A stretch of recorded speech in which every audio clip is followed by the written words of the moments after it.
సాక్షి విత్తనం ఇది బాగా కాస్తుంది. ఇప్పుడు కాపుకి మాత్రం ఎటువంటి ప్రాబ్లం లేకుండా మంచి కాపు కాస్తుంది. విత్తనం కూడా బాగుంది, బారు బాగుంది, దానికి డామేజ్ కూడా ఏం లేకుండా తాళ లేకుండా ఉంది. చూడండి మీరు చూసినా కూడా అర్థం అవుతుంది. ఫస్ట్ కటింగ్ ఎన్ని క్వింటాలు వచ్చింది? 10 ఎకరం వరకు 10 క్వింటాలు ఉంది. మళ్ళీ ఇప్పుడు కోస్తే ఒక 30 క్వింటాల్ చిల్లర అయ్యే అవకాశం ఉంది. ఇంకా కాస్తూనే ఉంది. ఇంకా ఎంత ఏ రైతైనా పెట్టుకోవచ్చు, ఏ రైతైనా పెట్టుకోవచ్చు. పెట్టుబడి కూడా తక్కువ పడుతుంది. మీది భూమి ఏ భూమి అండి? మీది నల్లరాగడ, ఎర్ర భూమి?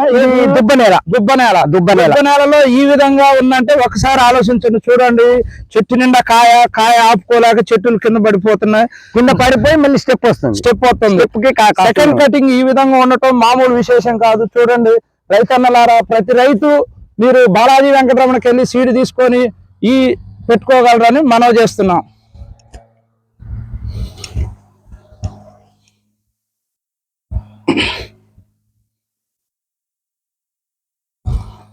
బొమ్మల హరివిల్లు టైపులో కాస్పియన్ సీడ్స్ వారి సాక్షి. చూడండి అండి, ఏ చెట్టు చూసినా చూడండి, ఒక తోట ఆదరి నుంచి ఈ దరి దాకా ఒకే కోణంలో చూడండి. అరే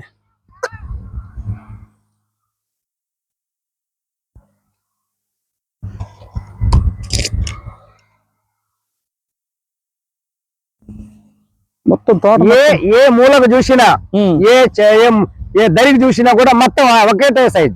అవును.